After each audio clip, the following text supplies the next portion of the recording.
Olá, queridos ouvintes. Está começando o programa Jesus por Emmanuel. Estamos estudando a obra Pão Nosso, psicografia do Francisco Cândido Xavier, pelo Espírito Emmanuel. Hoje estudaremos o capítulo 108 com o tema Oração. Meu nome é Rodrigo Lima e farei o estudo de hoje com vocês. Capítulo 108, Oração.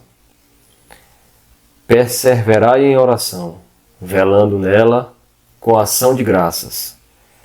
Paulo em Colossenses, Emmanuel começa a sua reflexão. Muitos crentes estimariam movimentar a prece qual se mobiliza uma vassoura ou um martelo. Exigem resultados imediatos por desconhecerem qualquer esforço preparatório. Outros perseveram na oração, mantendo-se, todavia, angustiados e espantadiços. Desgastam-se e consomem valiosas energias nas aflições injustificáveis. Enxergam somente a maldade e a treva e nunca se dignam examinar o tenro broto da semente divina ou a possibilidade, próxima ou remota, do bem.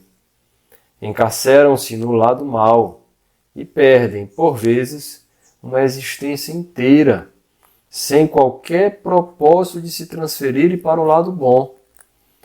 Que probabilidade de êxito se reservará ao necessitado que formula uma solicitação em gritaria, com evidentes sintomas de desequilíbrio?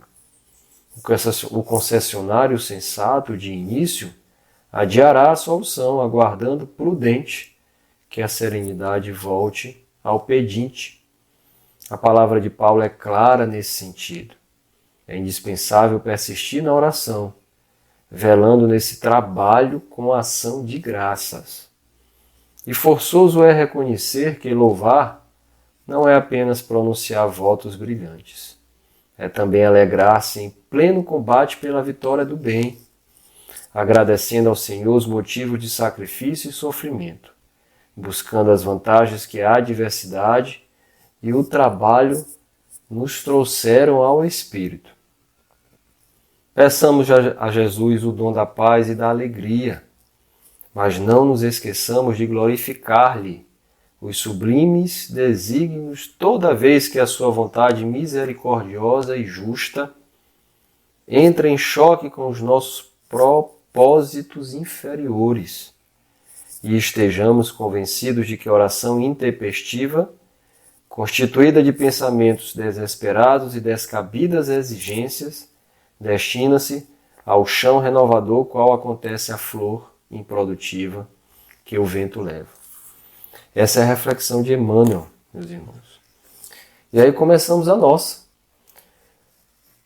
Como sempre, Emmanuel nos convida a refletir sobre nossas ações. Na verdade, quase todas as suas reflexões nos traz essa inquietação para reflexionarmos sobre nossas condutas, sobre a nossa postura, sobre a nossa fidelidade a Deus. Como diz Jesus na obra Boa Nova, psicografia do Chico Xavier, pelo Espírito Humberto de Campos, abre aspas, na causa de Deus a fidelidade deve ser uma das primeiras virtudes. Nós não podemos duvidar da fidelidade do nosso Pai para conosco. Quantos de nós já duvidamos? Façamos essa pergunta. Nesse mesmo capítulo da obra Boa Nova, Jesus nos exorta. Não devemos pensar no Deus que concede, mas no Pai que educa. Não no Deus que recompensa, mas no Pai que aperfeiçoa. Quantos de nós, irmãos, queremos que os nossos desejos sejam satisfeitos? E por vezes jogamos anátemas a Deus. Façamos essa reflexão. Emmanuel, em uma outra obra psicografada por Chico, chamada Pensamento e Vida, no capítulo 26, ele nos ensina que orar é identificar-se com a mais forte fonte de poder da Terra, de todo o universo, não só da Terra, mas de todo o universo. Então, meus irmãos, nos dias de hoje, devemos nos ater para essa fidelidade. Porque quando estamos na serenidade, nos dias de calma, de felicidade, é fácil ser fiel.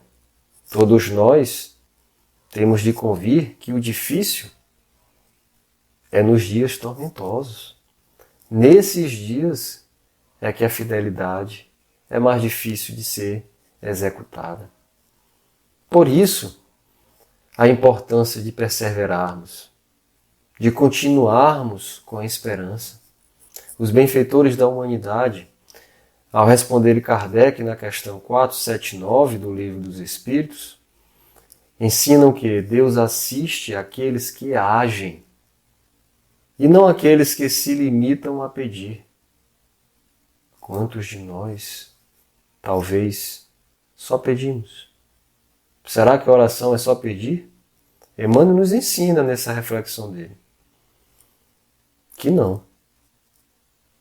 Mas muitas vezes nós só pedimos. Pedimos e o pior, com urgência, com resultados para ontem, exigindo como se fôssemos merecedores. Lembro-me aqui, ao ler a obra Boa Nova, do capítulo em que o apóstolo João questiona o Mestre Jesus. No capítulo 19 ele fala assim: João, mas a oração deve ser louvor ou súplica? Responde o Mestre de forma amável: por prece devemos interpretar todo ato de relação entre o homem e Deus. Todo aquele, porém, que trabalha pelo bem, com as suas mãos e com o seu pensamento, esse é o filho que aprendeu a orar, na exaltação ou na rogativa, porque em todas as circunstâncias será fiel a Deus. Perceba a maneira de orar. Fidelidade, ação. São reflexões que devemos fazer. Todos nós. Nós devemos ter em consciência e que os desígnios celestiais, eles são sempre mais sábeis e misericordiosos do que os nossos, muitas vezes do que os nossos caprichos. Quantos de nós, por vezes, murmuramos: por que comigo, Deus? Por que isso está acontecendo comigo? Não, eu quero de forma diferente. Esquecemos que colhemos o que plantamos, que muitas das vezes necessitamos passarmos por essas aflições. Então, irmãos, precisamos ter em mente que orar não é murmurar, não é reclamar, não é só pedir. A prece, a oração, ela é agradável a Deus. Sou eu que estou falando isso? Rodrigo Lima? Não. Os Espíritos da Codificação, na questão 658 do Livro dos Espíritos, nos afirmam isso, que a prece é sempre agradável a Deus. Porém, ela deve ser ditada com coração, com fervor, com simplicidade, com sinceridade, com humildade. Devemos proceder dessa forma ao orar. Afinal de contas, durante a oração nós executamos três verbos. Três verbos: louvar, pedir e agradecer. É o que ditam os Espíritos da Codificação na questão 660 do Livro dos Espíritos. Mas será que estamos executando esses três ou só o pedir? Façamos essa reflexão. Lembrando principalmente, irmãos, dos momentos de prova, dos momentos de expiação, que nesses momentos devemos suportá-los até o fim. E Deus leva em conta a nossa resignação, a nossa resiliência. Por isso não devemos orar para mudarmos a nossa prova, para mudarmos os desígnios de Deus, mas sim para Deus curar a nossa alma, para possibilitarmos, para nos possibilitar, como nos ensinava Chico, pagarmos os nossos débitos de forma parcelada. Não é interessante fazer esse pedido? É. Eu lembro-me aqui também do ensinamento que está na obra Céu e Inferno, no capítulo 6, item 9, onde Kardec ensina que a prece ela não tem efeito senão em favor do espírito que se arrepende. Será que ao pedirmos,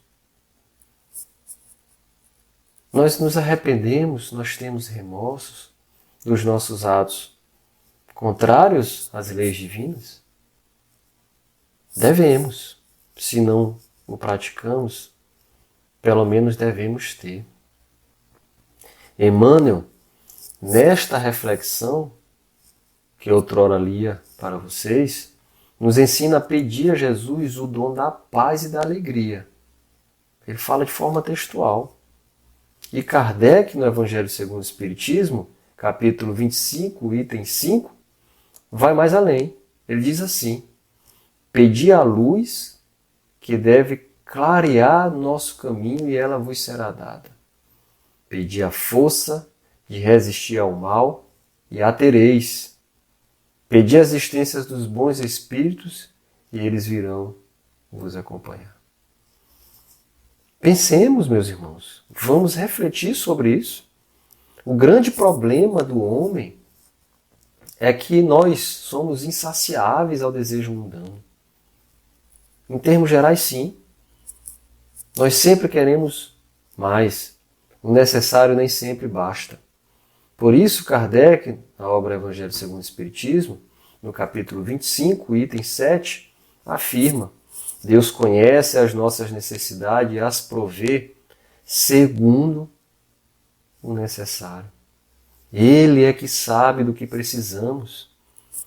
Porque pedimos e não recebemos aquela graça, já murmura e já jogamos anátemas sobre Deus? Não. Ele é que sabe. Emmanuel também nos chama a atenção a isso.